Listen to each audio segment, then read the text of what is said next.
the leg up here for Tyler is that he has the Quest Warlock instead, which is proving to be, I think, just an all-around pretty decent deck. This is one of those blindside brings that when we see it in the player submission deck drive and then start testing it, we're like, how does this actually work? None of us have enough practice on it. And sometimes players just hit gold. And when the other player bringing it is someone of the level of Possessy, you have to give it another once over and say, is this just a genius bring? And so far, as you said, it has been putting the work in, not just in APAC, but across all the regions where it's been brought. Indeed. Whereas for tom60229 on the other side, much more of the standard stuff. The little bit of a spicy tech that he seems to be a big fan of in the form of Highlander Rogue, of course, as you can see there with Dragon Queen Alexstrasza, as opposed to the more standard Secret or Stealth version. And the other big thing here is, of course, Tyler's ban, the Demon Hunter going by the wayside instead of the Warrior. It's a little bit interesting, I think maybe indicating in no small part that Tyler doesn't want to match up his Warlock into the Demon Hunter, instead would rather go up against the Warrior. I'd be curious to hear his thought process, as that is obviously not the prevailing opinion. Yes, as far as the X Factor deck, it really is that Quest Warlock. I think we've reached agreement that Hunter is not actually that favored against Demon Hunter, although you tend to think that Highlander decks just have a little bit more spice against it. Sorry, against Warrior. And so I really do think it is going to be a difference in opinion on how the Quest Warlock matchups line up. That's the main factor for Tyler leaving up Warrior. Well, we'll have to see that when it comes to it. The first matchup of the day is going to be the Warlock up against the Druid. We've seen Tyler very much favoring the Warlock so far. He was telling me that in his games he was playing on stream beforehand, his Warlock was doing quite a lot worse than what we saw on stream against Blitzchung here. But this is, I think, Tyler's kind of superstition shining through. What he said in the previous weeks is, when he does well on ladder, he does bad in GM. When he does bad on ladder, he does well in GM. And he has had a pretty miserable week on ladder. So if that's anything to go by, we're looking at a 3-0 sweep. Oh man, I am worried for Tom now. Superstition in Hearthstone. But that is a Druid opener. A great one. Yep, very, very strong.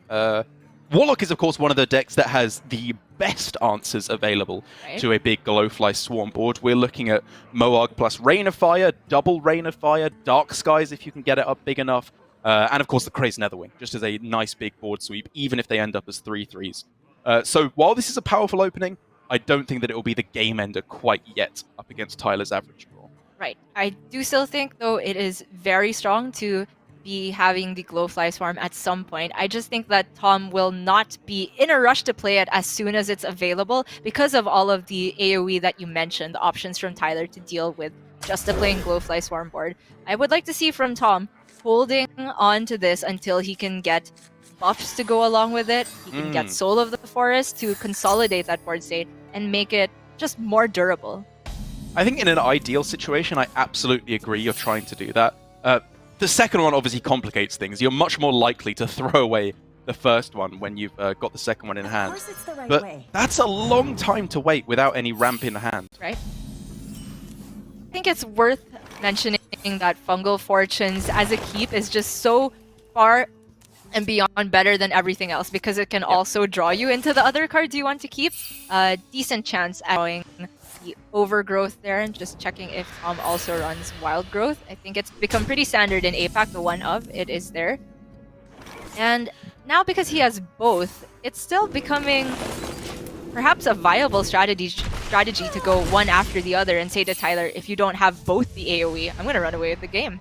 I think that's a very valid way to go about things. I mean, like I said, there are answers, but everything that I gave other than the Crazed Netherwing was a combo. It was Moarg Rain of Fire, double Rain of Fire. Dark Skies on its own isn't going to clear up everything. That is true. And the relatively early plot twist from Tyler, I think, is with respect to the Glowfly, not to mention that it's also just going well with his curve. A lot of the time as Warlock, in my limited experience with the deck, I feel like plot twist to get the maximum cards is great, to get your quest activation done as soon as possible, but he is looking for AoE and he gets it. Well, he gets most of it, Gia. That is a dragon in the Crazed Netherwing, but there's no dragon in hand. Tyler is praying for a way to activate this. Oh, he's happy. Man. To be fair, it wasn't just any dragon off the top, and there are a fair few in the deck. It's also Rain of Fire and Dark Skies because he had the Morg that was already available. But Tom is going one after the other. Tyler's got to go praying again. Oh my god! Oh! Eric, You never doubt the superstition, Gia. Never doubt the superstition. Oh my gosh, and that actually pulls a reaction from Tom, one of our most stone-faced players, if you've seen that video with Frodan and the chicken. But even this has got to crack a man up a little bit. You know what, to heck with superstitious. We're hyperstitious gamers now, Gia. You always trust the signs. So with the Glowflies out of the way, of course, Tom now has to default to the remaining threats in the deck, which are minions, the two Mount Sellers and Ysera. So I'm looking at getting the ramp online, dumping the hand, setting up for the biggest overflow possible. Yeah, I mean, it's not bad, right? He can go for Overgrowth into activates the Bog Beam, and can even throw down the Crystal Power as well if he wants to. But at this point, actually, you're probably wanting to hold the Crystal Power for healing, because there's a fair bit of burst in the Warlock deck that you need to be afraid of. I'm even looking at Rising Winds for development here, and possibly the Ironbark. He just needs to free up hand space for a full overflow the next turn. Okay, instead of the Rising Winds, he's gonna cash in the Crystal Power right now. Yeah, I like it. This is perfectly valid as well. Tyler can put more threats on the board. Abyssal Summoner. Absolutely. I mean, this is kind of like Dino Tamer, Bran, right? Sure. Small guy summons a big guy. It doesn't go face, but it has a keyword. I mean, the comparisons are endless, Gio. It goes on and on. But regardless of that's the Mount Seller. Yeah, the comparisons. The main thing here is that was absolutely correct, Tyler. You want to pound on the pressure now while you can. And Tom is left with limited answers, to say the least. At least on this turn. Yeah, best he's got is a Bog Beam, which isn't even particularly good use of the Bog Beam, because he'd much rather use it to remove a higher amount of attack. This is getting very close to lethal. 14, 18, 19 damage as I count it. Obviously, Moog unfortunately does not improve the damage of your spells to face, or this would be the most busted deck in history.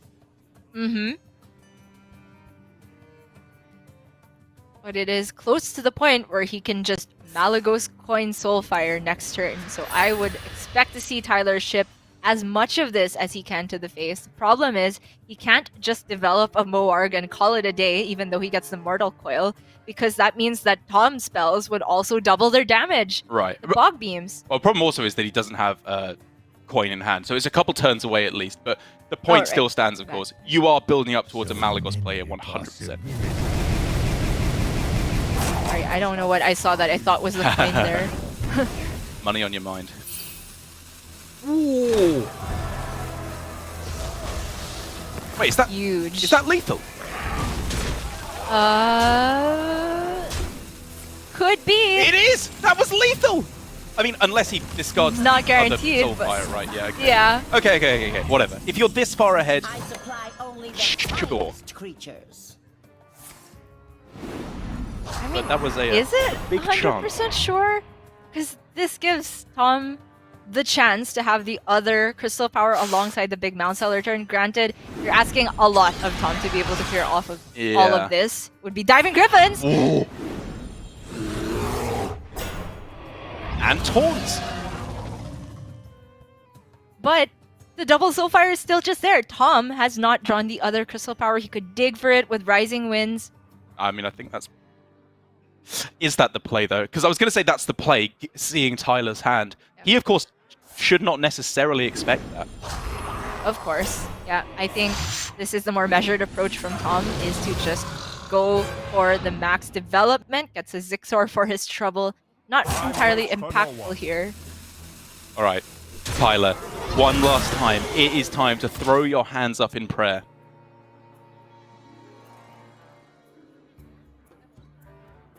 He can So tap he can first tap for the first, Nether right? Breath. Yeah. Mhm. Make it Or just- a 1 in 9 Yeah. to lose the game. 8 and 9 to win immediately.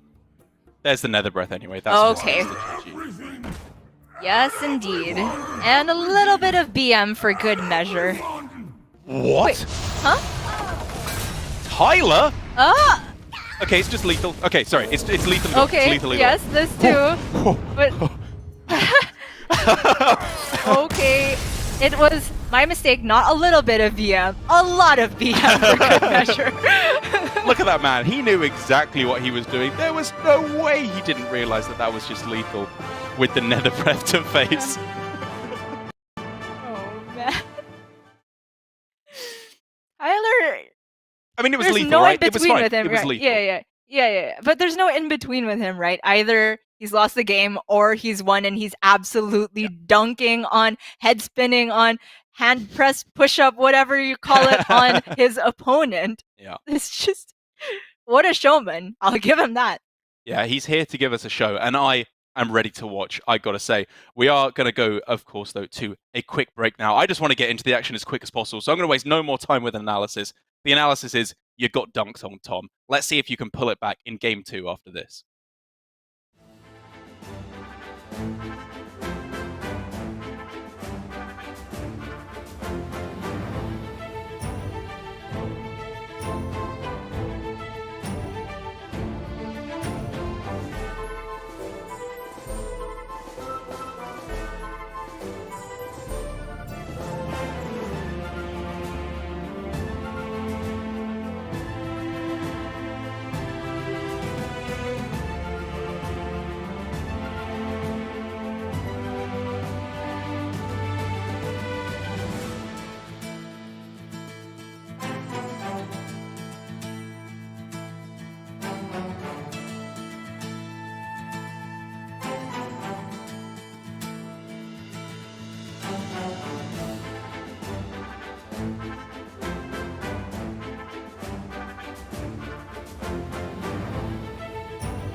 It is the final series of the day here for Asia Pacific in Hearthstone Grandmasters. There will, of course, as always, be Europe and Americas to follow up shortly after with the full suite of 5 games for each. And I've got to say, Gia, even though this is the shorter day, it's still one of the longer days that we have had here in Asia Pacific because we're having a lot of 3-2s, a lot of very close matches.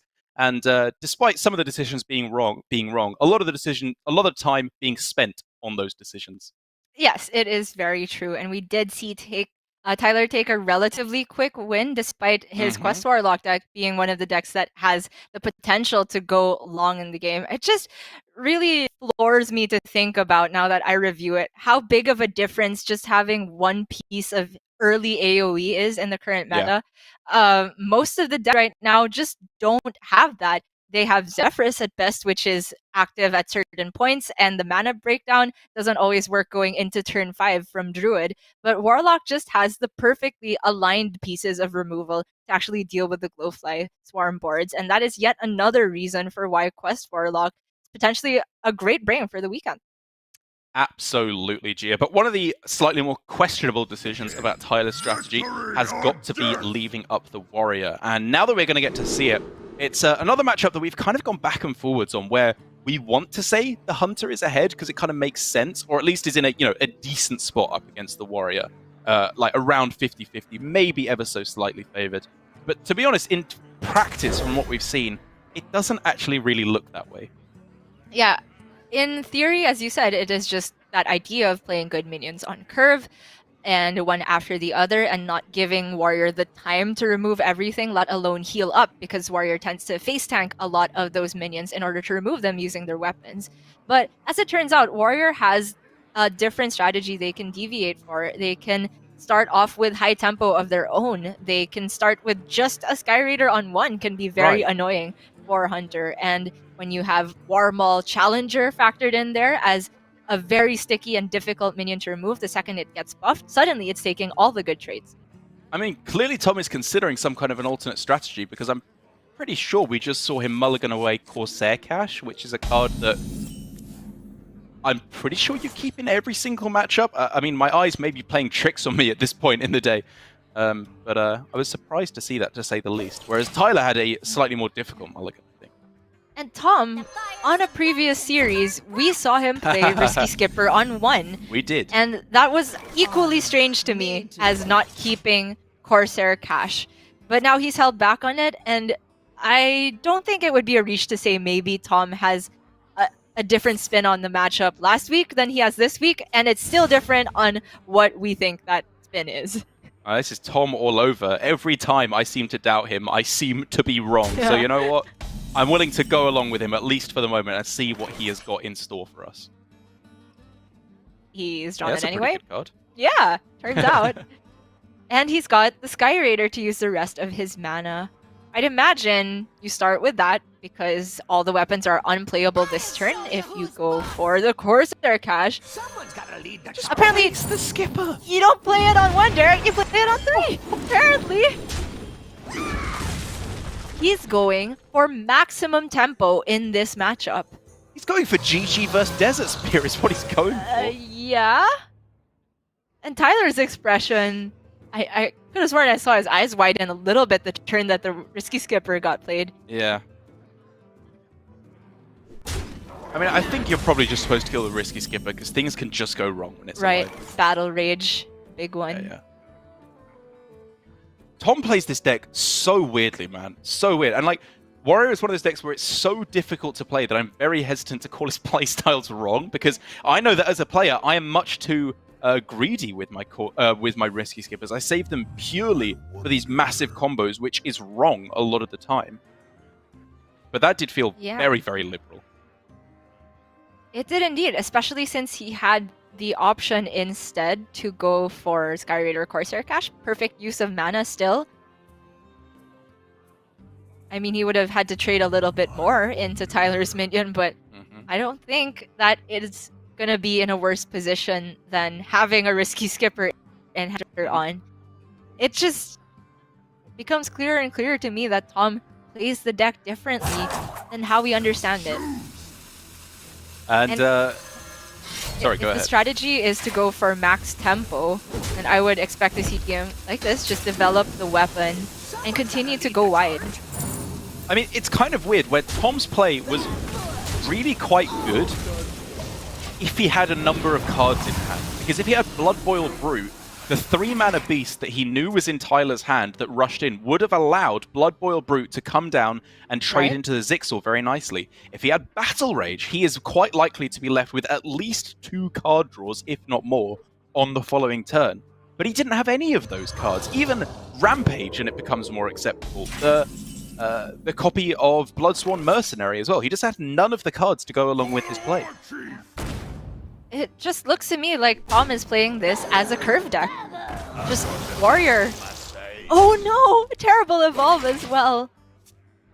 But again, with the Korkron and evolve the Witchy Lackey, it just seems like the highest tempo he can go for every single turn. It plays like Galakrond warrior, but not running Galakrond.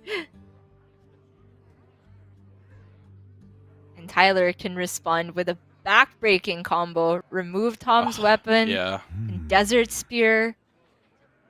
Sorry, I mean, he can really just freeze and Desert Spear because he can wrap up. Yeah, it's how he wants to distribute his mana here is the real question. I mean, obviously, the play I'm looking at in the dream scenario here is having the mana available to go on 7, attack with the Mana Saber, and then coin Alexstrasza as well. Yes. Which is not that far off, so you could be looking at here keeping the Mana Saber stealth, or I guess at least attacking it into a 1-2 so it has a higher chance of surviving. Right. I don't think this Mana Saber was ever going into the big game Hunter. Yeah. Tyler, just Korkron Elite and a Skipper used. I don't think he's very scared of Burst on the other side. The only question is whether he's scared of it getting removed by, say, another buffed up weapon, because if you trade into a 1 attack, there's the other 1 attack, and then, say, Live Wire Lance. Yikes. I mean, Tom has the Battle Rage now, which would have been sick if he still had a Risen Skipper in hand. I mean, he could get another one, but I completely agree with your point. Bloodsail Corsair, at first glance, looks like a pretty good use of mana here, but finally he holds on to a measure of combos with the Risky Skipper. Another minion that can proc Battle Rage. Oh, Zixor right now! Explain, Jib, because there's a lot more going on than just an insane Zixor here, right? Of course. Because Tyler has now just seen the Ankar played, potentially drawing the other Skipper, and he's seen natural Skyreader. I think the other one was generated. So it's not guaranteed, but after Tom swings, I think he is guaranteed to have the other Skipper in hand from Tyler's perspective. And so, if he goes for the Extension and trades, he will be very scared of Skipper plus many minions to potentially sweep everything up in one fell swoop. Is it cold in the shadows? Very patient here. I can respect this line a lot. It's obviously the maximum development now, but it potentially means the Mana Saber is dying to deny coin Dragon Queen Alexstrasza. But the reason I think this is okay is because even if that happens, you then have Zixor to come down on the following turn anyway, so you're never going to have a dead turn next turn. And this should be enough for Tyler to just lock down the board, I think. Yeah, I think it is really powerful. Not to mention, it's asking a lot to actually kill the Mana Saber here, because Tom is frozen. It would have to be a big Skipper payoff turn, and also involving a Blood Boil Brute if it's going to remove the Dragonbane as well in most situations. So we could be looking at start with 12-year Skipper and the Corsair and then Battle Rage. That looks like the only really line to me, right? Yeah. Well, I was talking about the order of minion then Skipper or Skipper then minion, because as it looks to me, you don't necessarily get to play enough minions to clear everything anyway. But with the Battle Rage, it gives him the chance to draw Blood Boil Brute, the big one in this situation. And he misses it!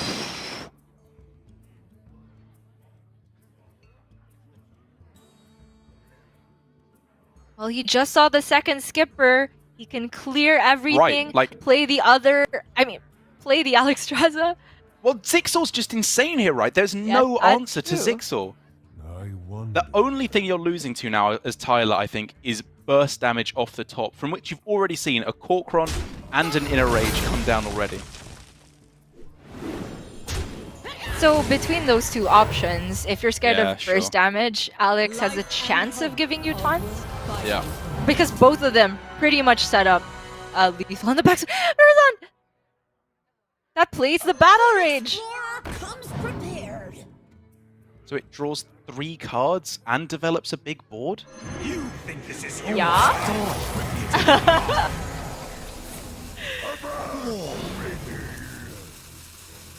Not that he needed the card draw, but this is pretty fun to watch.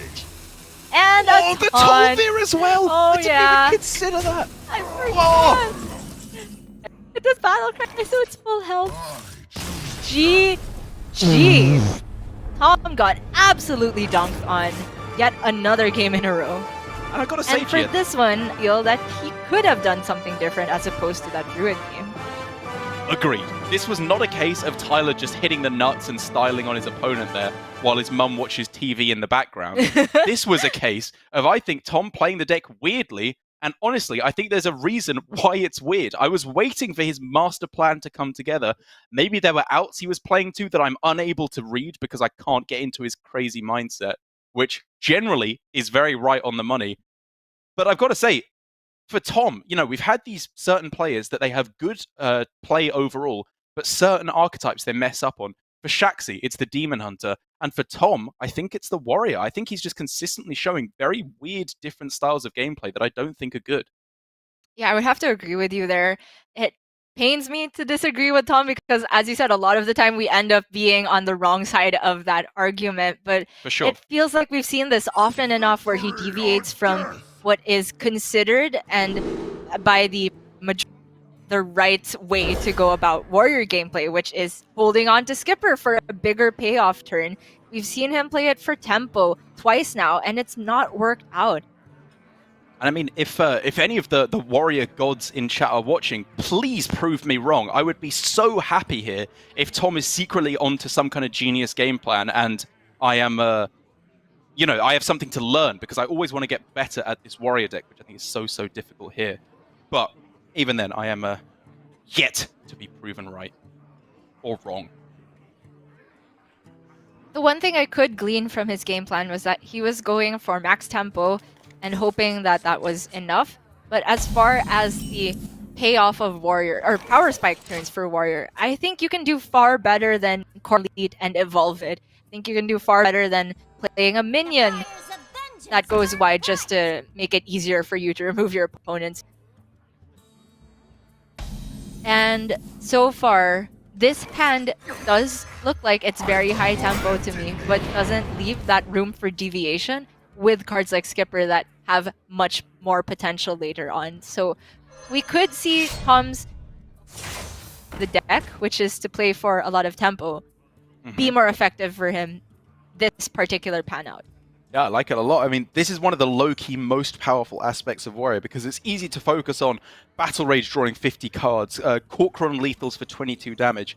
A lot of the time, they just play better minions than you on curve. That's why they're winning, is because Warmaul is so busted. As soon as they copy it, you're just never getting back the board. But I gotta say, even though this is a powerful curve with the Warmaul coming down or the live wire lance to clear things up first, Tyler's curve is looking premium. Yeah, the freeze could potentially be huge against Warrior, and already a tough crossroads whether Tyler wants to cash in the Twin Slices immediately to save his Blazing Battle Mage. There was also a consideration for coining Sidekick to save it that way, but I think that was the worst of the lines because I think Tyler really wants to get the Warglaves online ASAP. And I think you spelled it out right there. He decides to cash in because of cash, or more specifically, lack of it. There's no guarantee to be a weapon in hand, and therefore the 2/2 here is, I think, a little bit more likely to survive on the board and is therefore worth cashing in the Twin Slices. As for Tom's response, I'm just looking at getting the Warmaul online. Can deal with a 1/1, still remain at 9 health. As safe as you're gonna get versus Demon Hunter. Alternative, of course, is to go live wire lance. And the plus side for that is that you get the weapon attack in immediately before Tyler could potentially freeze you. But I mean, that's kind of the downside of it in a way, because if you go for it now and then they freeze and you haven't developed the Warmaul, then you're just left in a disastrous position. I very much like going for the War Maul more here and the immediate inner rage so that it can't get traded by the Blazing Battle Mage without the Battle Mage immediately dying. This And is so a for really tough Tyler, turn. There's the line that first, which is go for the Satyr Overseer, buff it up to 4 health so that it's not dead to just the War Maul trade, and then go wide. But it is so scary the second that Tom gets a copy for this War Maul Challenger. Obviously, if you go Frozen Shadow Weaver and he copies it, the second copy is frozen for a full extra turn after the first one becomes unfrozen because it hasn't attacked yet in kind of a weird interaction. So that does, to an extent, play around the potential for just Bloodsworn Mercenary to come down on curve. Is it cold in the shadows? And I've convinced myself, Gia. Big respect from Tyler here. Another plus for...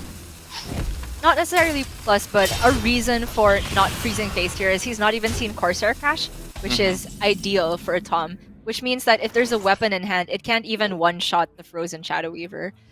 But oh my, the copy is there, and Tyler's rewarded big time. Yeah, I will say as well that I like that Tyler trades in first of all here. Like you said, it plays around the Bloodsworn Mercenary copying a higher health minion. And it also just sets up for a really strong Warglaives to be able to cleanly take it out next turn. Yes, indeed. So 2 shots on a War Maul, 1 on the Bloodsworn. I'm not sure if he wants to commit the rest of this onto the War Maul Challenger number 2. Because he could technically clear everything, but it involves trading a minion as well. Exactly, and I think because of the 2 factors here, one of which it's frozen for a turn, so it's not going to do anything in terms of dealing with your board right now. And secondly, the Satyr Overseer in hand for Tyler. I like holding on to the second 2 charges here and summoning the extra 2/2s on the following turn. That is super clean. And he even takes the value trade with his minion here for those extra charges, as you said. Far more intricate turn than it first seemed. And I mean, for Tommy, you just have to draw, right? This hand is doing nothing. It really is. And the second you get a skipper, it is suddenly insane. Yeah. Job's done. That's the money! Ooh. All I see is weakness. Wow, this is where things get really interesting. Gonna Tyler go wide is as well. going all in here. Ooh, disaster! And you know what? Tom gets to see the power of Risky Skipper post turn 3. He gets to read the card and realize, wait a second, this isn't just a 1/3. Yeah, Okay, Tyler Tyler hands hands up. in the air. Granted, he hasn't seen an Anchor, and it would have to be a pretty specific combination of cards to not only remove the board, but gain Tom armor and develop a minion. But all of those boxes are ticked. And that looks like it's gonna lock Tom into the victory. Yeah, worst possible outcome for Tyler. He throws it down. The game is over. And he knew that this was a very real possibility. I will say, however, even though it was the play that, you know, if you want to phrase it that way, lost him the game immediately, I think it was absolutely still the correct one. Because if the answer wasn't there, he just wins the game. It's so worth it. Yeah, true enough. This is probably the only matchup where I genuinely feel unfavored as Demon Hunter if I queue up into it. And so for Tyler, when you feel unfavored, it tends to actually give you more license to take these risky plays, because if the average outcome is you lose, then you could go for something that's on average and try to get the high roll that way. And unfortunately for Tyler, that will be a loss, but he does just end up with what looked to be 2 very good matchups to still take the series. Exactly, because one of the things that I think, maybe put too much of an onus on for the players who don't ban Warrior is we're saying, oh, they're not banning Warrior. If they lose to it, their strategy was wrong because it got the win. That's not necessarily true at all. They can see themselves as in with a chance of taking a win against the Warrior, as you can all the time. No deck is unbeatable. But then if it takes the win, it's really not the end of the world. Tyler is still in a very good position here, even with the kind of expected win at some point for the Warrior. Yes, and that I think also rewards the way his lineup is built, that just the remaining decks are pretty good. The Quest Warlock, I never thought I'd catch myself saying this is just a good deck, but taking a look at how it lines up against the other popular decks in this meta outside of Hunter, it just has the juice to continuously remove things and has that added benefit of the OTK potential should there be more Priest in the meta. It's a fair call to make, although it didn't exactly come to truth in APAC.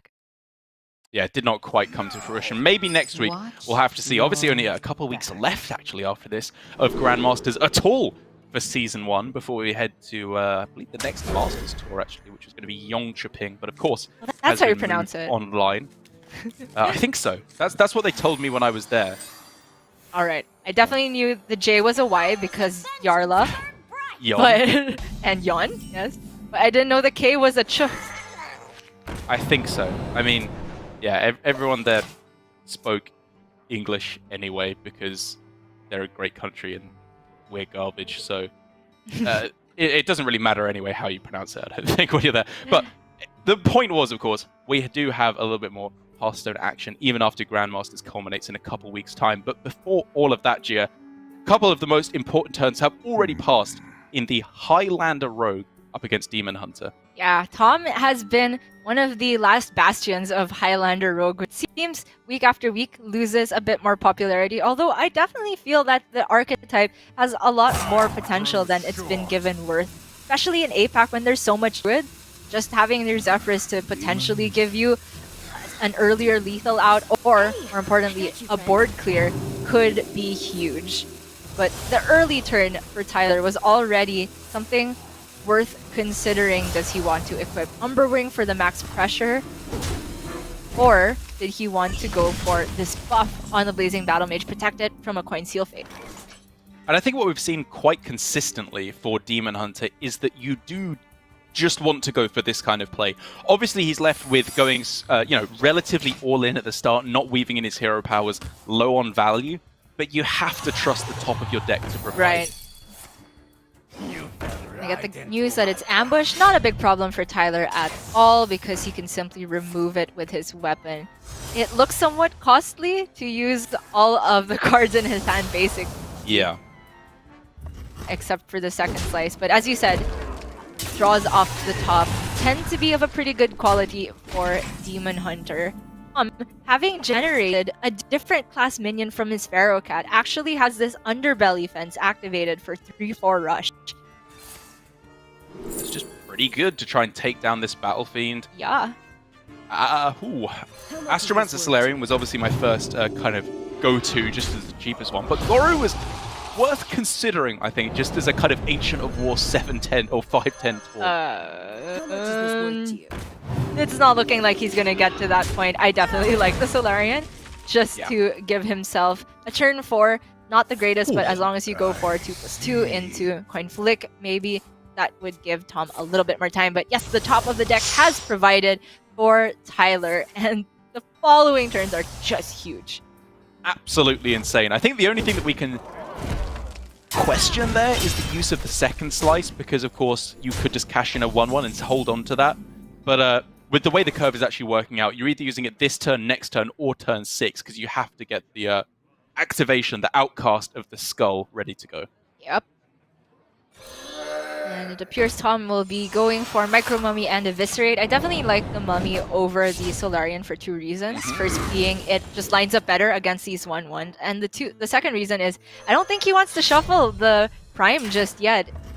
It's one more top deck that's potentially dead for immediately the next turn. And he has to think about this turn by turn because Tyler is really putting the pressure on.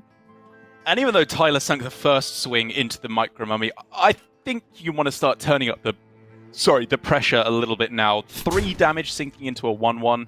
I don't like the sound of that. Although, having said that, clearing it off in some way does sound fairly important as well, because you want to play around the Faceless Corrupt thing. Yes, very big point. It is just a question of whether he trusts this 1/1 can get 2 more damage in to equalize the 2 damage lost by using the Warglaves. And you know what? They've survived this long, and wide boards are very annoying for Rogue. Just so happens that the Tom has the Flick for pretty low value, but high tempo if he wants it. I've got to be honest, the play I'm looking at instead is, I guess, probably Astromancer this turn with the hero power. Escaped Mana Saber next turn, and then on turn 7, you just get the Alex down and pray that it can get you there. Yeah, it's also worth noting that Blake immediately dies to just hero power with the Warglaives, and it can be very, very much more useful later on if it destroys a glaive-bound adept. That is sometimes backbreaking in the matchup for Demon Hunter to lose both of those mid-game threats, pretty much the only mid-game threats outside of Kayn. Choose soon. So many options. Yeah, the more that I look at it, the less I think impact that Deflict has this turn. Okay, so Tom's sacrificing, obviously, a little bit of the potential for an Alex Draza, but I guess, as always, this is a common mistake I make, there are cards off the top, right? You're going to find some way to fill out your curve, and so just taking the immediate most tempo on board does make sense. Alas, poor warlock. Speaking of cards off the top, Tyler has drawn yet another reaction out of Tom. I mean, My this is gosh. just looking disastrous for Tom. He needs to find a good card like that to start off, but then Galakron, Zephrys, some way to get his health up. Yes, it really does need to be the healing. But as it stands, it looks like he might have 2 turns to do so. Yeah, maybe. With a taunt.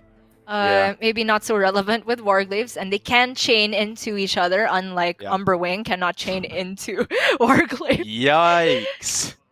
Yikes. I think he can just Mana Saber for tempo now. The problem with playing the Lackey, though, is that it's not guaranteed to live, and he really wants to use it with Tog.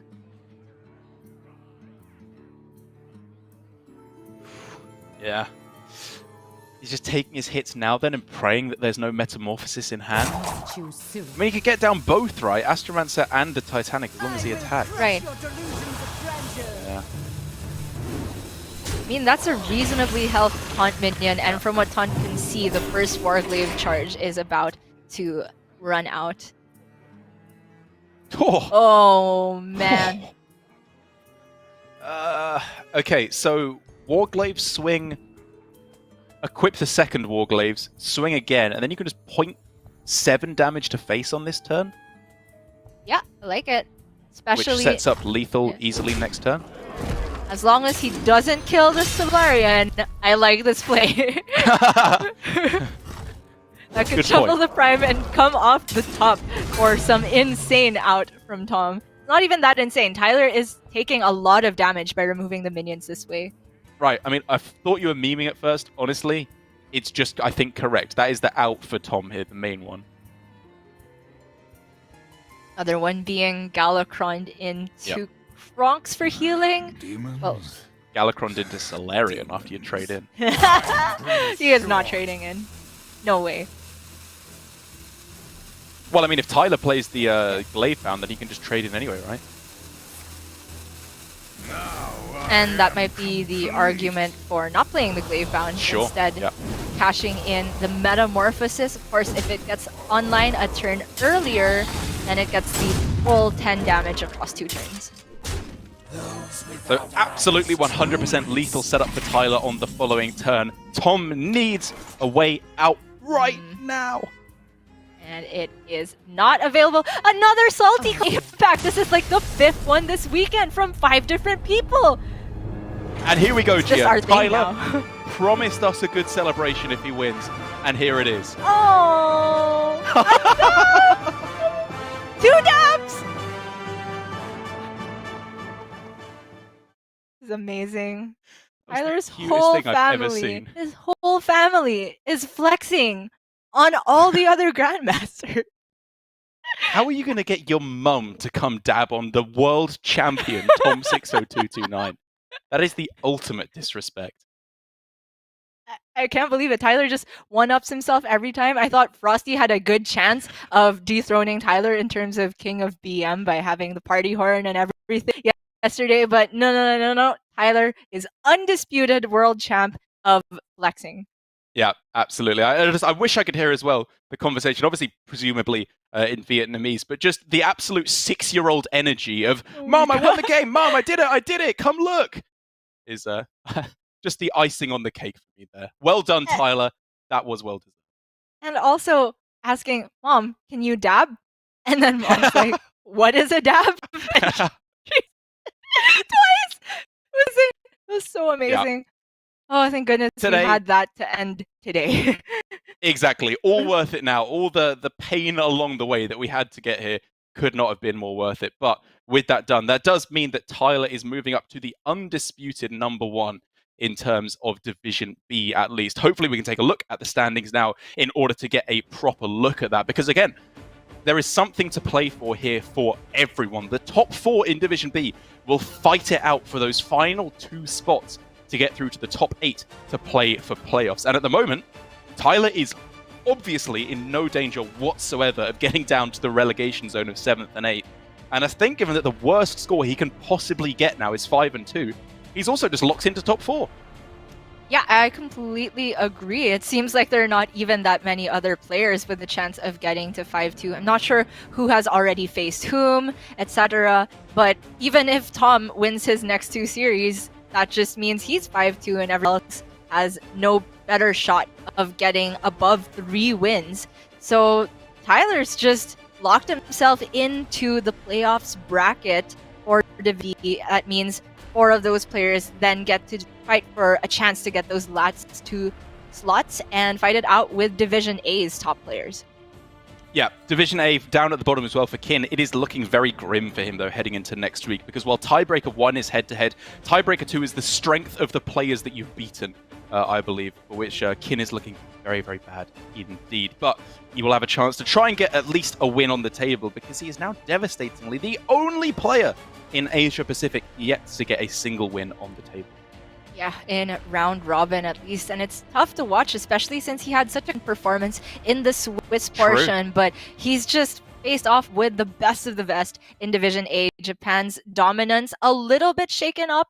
Alutamu is still at the top there, but Rivius has sneaked his way all the way up to 2nd place, even out Glory, who already seemed like he was undefeatable, but the real story is down there in Division B at the very bottom. Frosty and Samuel Tsao still have 2 matches to play next weekend, whereas Don and Staz only have 1. So there's potential for things to go down to the wire in a lot of ties. There are potential for some big turnarounds. I cannot wait to see what Samuel Tsao is going to bring to the table next week. Who knows, maybe a nice Murloc Druid to go along with his double box mage in order to give him the best possible chance. We'll just have to see, because I cannot wait. I also have high hopes, of course, for Dawn, Frosty, and Staz to pull themselves out and try to avoid elimination. It will all come down to next week, though. Week 8 is the playoff. So after week 7, we will know who is eliminated from Hearthstone Grandmasters for this season. Yeah, I can't believe it's gone by so quickly. It's already that heartbreaking time of year. Last year, I guess we had a little bit of a breather at the beginning because there was no relegation in season 1. But after that, great, every single season, there will be players that are not coming back to join us anymore. So any fans out there of Frosty, Samuel Tsao, Don, and Staz absolutely need to tune in next week to see who's actually going to be staying alive. Oh, it's going to be good stuff. Make sure you don't miss it. But right now, if you're hungering for some more Hearthstone, I've got good news. Europe and Americas will be coming up right after this. So we are going to send you on your way to Raven and Subtle with Europe for plenty more Hearthstone action today. Thank you so much for joining us this weekend. We will see you next week for the final chance down in Division B for our lowly players at the bottom. Don't miss it. But for now, enjoy Europe.